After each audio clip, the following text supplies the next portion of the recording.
In a void of light, that is where the Fey Mother first opened her eyes.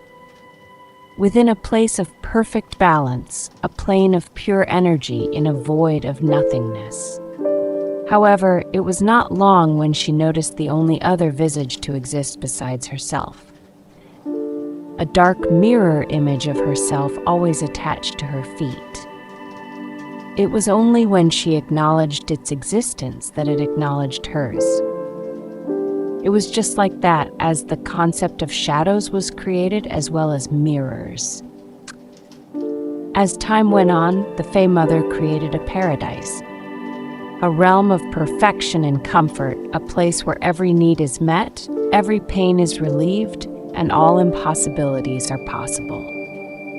The land of Eden. It is here that she resided, creating the Eves, a sub-race of divine beings made in her own image with the purpose of serving her. Everything was good, everything was perfect, everything was as it should be.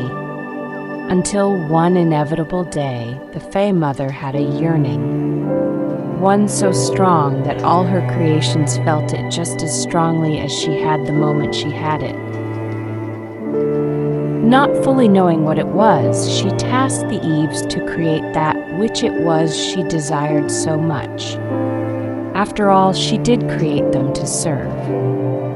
It was in this event that every race in Enor came to be. The Eves, having been bestowed with the power of the Fey Mother herself, molded and created each race one by one and presented them to the Fey Mother, only to be rejected and discarded.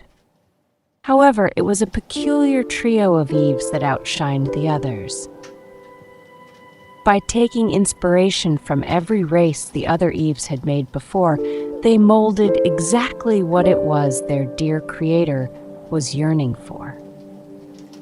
They created the very first man, Isinus, he who is the Drow Father.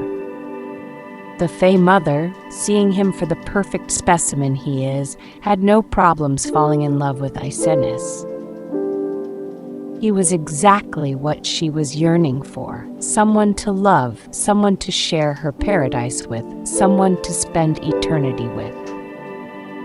As time went on, the Fey Mother began to teach Isinus, showing him everything she made and experiencing the joys of her world with him.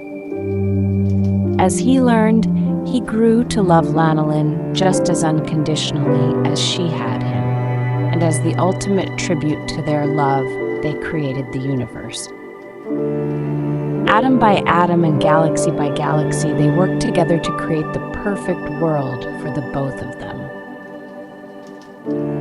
Lanolin even brought back the races she had initially rejected and gave them each their own home as a symbol of how thankful she was for her beloved's creation. However, they saved the best for last. The planet that would be their new home, Enor. It is here that they created the world our story takes place. However, it is also the place where their love took a tragic turn. Once the planet was completed, it was time to bring the races that they liked the most to live there along with them. However, Isinus began to have an epiphany. A disagreement began to brew within him. Lanolin only wanted the best of her evening creations to live amongst them.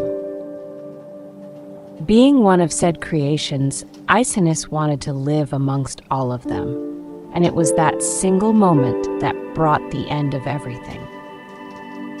You see, until this point, there had been no opposition to the Fey Mother's will at all. Every single action and event had been by intention and by consequence of her will completely. Isinus's disagreement with her was the only thing needed to break the cycle of creation. For it was in that exact moment that the Fey Mother's shadow disappeared. Being instantly drawn and absorbed into Isinus, fusing with him, changing him into the very man he would become, the Drow Father. For once his corruption was complete, the whole universe went dark and the Fey Mother was trapped in Eden forevermore. You see, it was Lanalin's very shadow that was keeping her grounded. Without it, she was unable to interact with any form of darkness without wiping it from existence, and it was her beloved who had become the darkness. For you see, Isanus had been corrupted beyond reparation. The darkness consuming his being so much that not even an ember of his love remained, and so he too had become trapped. In a world of his own falling, he rose to his home of void. A world manifested by the coldness of his heart and the hole that had formed in it. As the Fey Mother began to realize what had happened to her beloved, she too had fallen. Forever on her knees, her tears falling upon the beautiful universe they had created together, becoming stars. She relinquished her hold upon her creations, letting them become mortal in her sorrow as the entropy that now consumed the universe began to take hold in her stead. The Eves, feeling the sorrow of their creator, comforted Lanolin. However, the Fey Mother had not the will nor motivation to keep her hold even on them, and with her last bit of cognition tried to save them by sending them to Anor. As the Eves descended onto Anor, their divine power began to wane, becoming nigh inert by the time they had landed. Though they were without their mother's power and were now mortal, their inherently divine genetic makeup made it so they can still do seemingly impossible things, as well as granting them longevity unparalleled. They, from this point forward, became what is now known as the Elven race. By the way, let me not forget, there were 3 of the Eves that upon their mother's command disobeyed her will.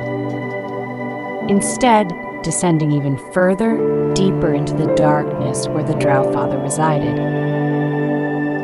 They were the 3 that created him in the first place, Dasa, Morsa, and Tassa, of which upon losing their mother's blessings gained her beloved's curses. Becoming inquisitors to their new cause, they became the first to reign over the dark under the will of the overlord of their making. There is a reason for their madness, for it was they who were the reason for it all. While all the other Eves attempted to appease their mother's yearning, none had succeeded. It was because of that reason that while creating Isanus, the seed of doubt was planted into their minds that nothing new would appease her. By using the parts rejected and discarded, they sowed into Isanus their seed of doubt, which inevitably grew inside him to become the shadow of doubt. It is because of this and every event before that, the Fey Mother became the god of faith, comprised of matter, and Isanus became the god of doubt and antimatter.